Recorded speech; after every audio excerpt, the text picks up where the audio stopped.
Hello friends, मैं हूं रुपेश वर्मा और स्वागत है आपका एपिसोड नंबर 149 में। आज के सेशन में हम फॉल्ट करेंट्स, उसके खतरनाक कॉन्सिक्वेंसेस और उससे बचने के उपाय, अर्थिंग के बारे में जानेंगे।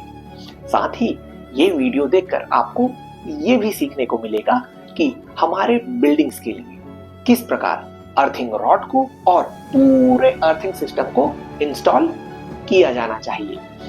आपको ध्यान है, एपिसोड नंबर 69 में हमने हाउस होल्ड इलेक्ट्रिसिटी के बेसिक कॉन्सेप्ट्स को डिस्कस किया था।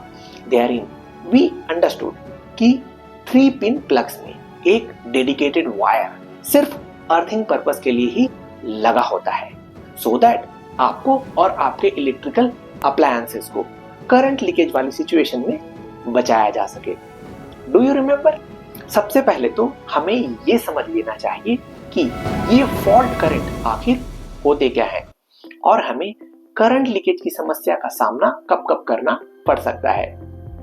बेसिकली इलेक्ट्रिक करंट चाहे किसी भी प्रकार का हो, करंट का मतलब ये होता है इलेक्ट्रॉन्स का फ्लो करना, जैसे नदी में पानी का बहाव होता है। करेक्ट। अब आप अपने घर के इलेक्ट्रिक वायर्स के थ्रू फ्लो करने वाले करंट को अपने घर के पाइप्स में फ्लो करने वाले वाटर स्ट्रीम के जैसा मान लीजिए। आपने नोटिस किया होगा आपके घर में जो पुराने पाइप्स हैं, जिन्हें सालों से इस्तेमाल किया जा रहा है, उनमें क्रैक्स और दूसरे प्रकार के डिफेक्ट्स दिखने लगते हैं, है कि नहीं? जिसके कारण आप इन पाइप्स में से पानी का रिसाव या लीकेज होता हुआ देख सकते हो। करेक्ट।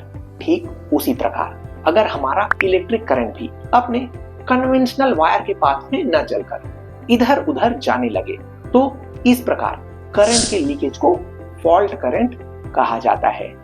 और इस तरह के करंट लीकेज के मेनली 4 कारण हो सकते हैं।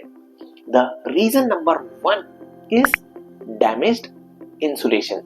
आपने नोटिस किया होगा कॉपर से बने इन इलेक्ट्रिक वायर्स को प्लास्टिक के इंसुलेशन कवर में लपेट कर रखा जाता है, लेकिन अगर उस इंसुलेशन कवर में कोई डैमेज हो जाए तो करंट का लीक करना बहुत ही स्वाभाविक सी बात है। Then reason number 2, faulty appliances. जब कभी आप अपने इलेक्ट्रिक मशीन्स को पावर सप्लाई देते हो तो करंट भाई का काम होता है एक वायर से अंदर जाना और दूसरे वायर से बाहर निकल कर आना। लेकिन अगर इस बीच इलेक्ट्रिकल मशीन के अंदर कोई डैमेज हो या उसके अंदर का सिस्टम सब स्टैंडर्ड क्वालिटी का हो, तो हमारा इलेक्ट्रिक करंट फ्लो करके उन डायरेक्शंस में भी जा सकता है जहां पर आइडियली उसको नहीं जाना चाहिए। Reason number 3 is moisture. आपने सुना होगा पानी इलेक्ट्रिसिटी का बहुत ही अच्छा कंडक्टर होता है because of its polar molecular structure, और इसलिए अगर हमारे इलेक्ट्रिक वायर्स बाई चांस गीले हो गए तो वहां पर करंट लीकेज की संभावना बहुत ही ज्यादा बढ़ जाती है। Then reason number 4, human error. अगर हमारे घर के इन इलेक्ट्रिक वायर्स का कनेक्शन ठीक तरह से न किया गया हो और उनका समय रहते प्रॉपर मेंटेनेंस ना किया जाए, तो भी हमारे करंट भाई साहब इधर उधर एस्केप करके लीक होने की कोशिश करने लगते हैं। Now I summarize. Damaged insulation के कारण, फॉल्टी अप्लायंसेस के कारण, मॉइस्चर एक्सपोजर के कारण और ह्यूमन एरर के कारण हमें current leakage and eventually faulty current की समस्या का सामना करना पड़ सकता है। आगे इस करंट लीकेज के कारण हमें क्या क्या नुकसान उठाना पड़ सकता है, चलिए उसे भी समझ लेते हैं।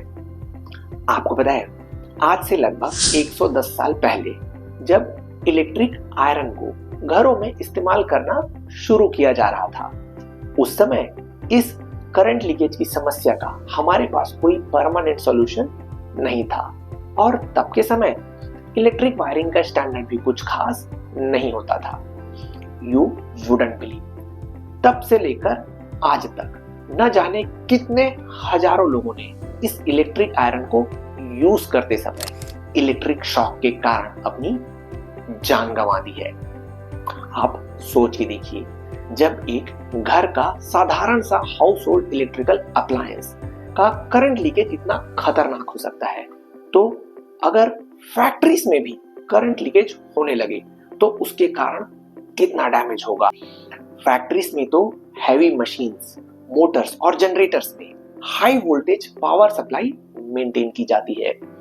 You can understand, current leakage के कारण वहां पर फैक्ट्री वर्कर्स का इलेक्ट्रोक्यूट हो जाना और फैक्ट्रीज में आग लग जाना तब के समय में बहुत ही कॉमन बात थी। अभी तक हमने इस करंट लीकेज की समस्या का और उसके कॉन्सिक्वेंसेस का एक परफेक्ट रूट कॉज एनालिसिस कर लिया है। That is great.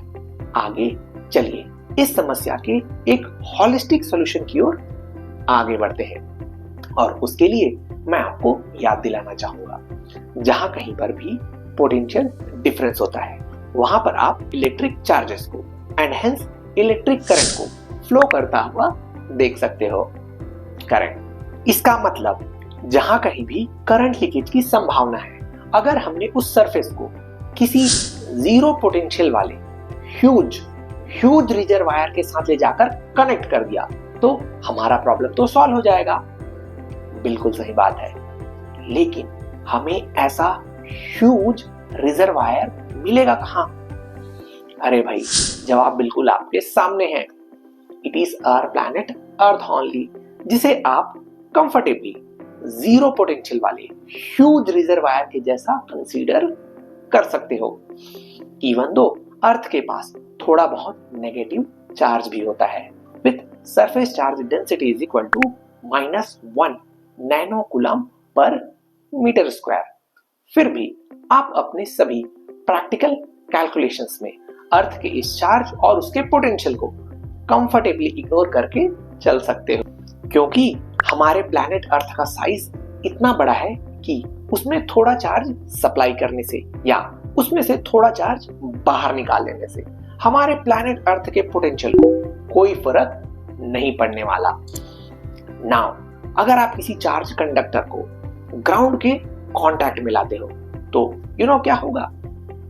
राइट, हमारे कंडक्टर के पास जो चार्जेस है वो अर्थ की ओर फ्लो करने लगेंगे, या फिर बिल्कुल इसका उल्टा, हमारे ग्राउंड से अपोजिट चार्जेस कंडक्टर की ओर फ्लो करके उसके एग्जिस्टिंग चार्जेस को न्यूट्रलाइज कर देंगे, सो दैट कंडक्टर का पोटेंशियल भी बिल्कुल हमारे ग्राउंड की तरह जीरो हो जाए।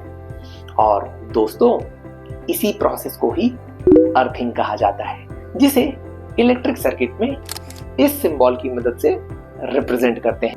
नेक्स्ट, ये अर्थिंग कैसे हमें इलेक्ट्रिक शॉक से बचाकर रखता है, चलिए उस पर फोकस करते हैं। आप अपने घर के उन इलेक्ट्रिकल अप्लायंसेस को देखिए जिनकी बॉडी मेटल की बनी होती है, जैसे फ्रिज, वॉशिंग मशीन और गीजर।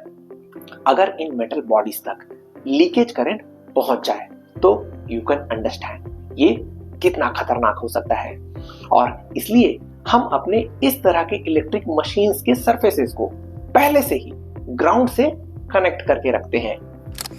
ये देखिए हमारा 3 पिन प्लग, इसमें से लंबा और मोटा वाला पिन पर्टिकुलरली अर्थिंग पर्पस के लिए ही बनाया जाता है, और जब आप इस प्लग को सॉकेट में इंसर्ट करते हो तो सबसे पहले अर्थिंग वाला कांटेक्ट ही स्टैब्लिश होता है, सो दैट सिचुएशन आपके कंट्रोल में ही रहे। आसान शब्दों में, अर्थिंग को आप अपने एक रिलायबल सिक्योरिटी गार्ड के जैसा मान सकते हो, जो आपको खतरनाक इलेक्ट्रिक शॉक से बचा कर रखता है। राइट, अभी तक हमने अर्थिंग के कॉन्सेप्ट्स और उसके एडवांटेजेस को भली भांति समझ लिया है। आगे आपका काम है गड्ढा खोदना। जी हाँ, सही सुना आपने। अगर आप अपने घर के लिए अर्थिंग सिस्टम सेटअप करना चाहते हो तो उसके लिए आपको गड्ढा तो खोदना पड़ेगा, है कि नहीं? यू विल सी, एक average size house hold electricity setup के लिए लगभग 8 से 10 फीट का गड्ढा खोदना पड़ता है, जिसमें आपको कॉपर या गैल्वेनाइज्ड आयरन जैसे किसी मेटल रॉड को वर्टिकली दबा कर रखना है। एंड इसी मेटल रॉड को ही अर्थ इलेक्ट्रोड भी कहा जाता है, जिसके थ्रू आपके पूरे घर का वायरिंग सिस्टम ग्राउंड से कनेक्टेड होता है। एक और महत्वपूर्ण बात, जब आप उस अर्थिंग वाले गड्ढे को पाट रहे होते हो तो आपको मेटल रॉड के चारों ओर लूज सॉइल मतलब भुरभुरी मिट्टी के साथ चारकोल और सॉल्ट को भी ऐड करना है। बट वेट, चारकोल और सॉल्ट ही क्यों? एक्चुअली चारकोल मतलब राख और नमक अंडरग्राउंड मॉइस्चर को कंफर्टेबली एब्जॉर्ब कर लेते हैं और इनके प्रेजेंस में इलेक्ट्रिक करंट का ग्राउंड में फ्लो भी बहुत ही स्मूथ होता है। करेक्ट।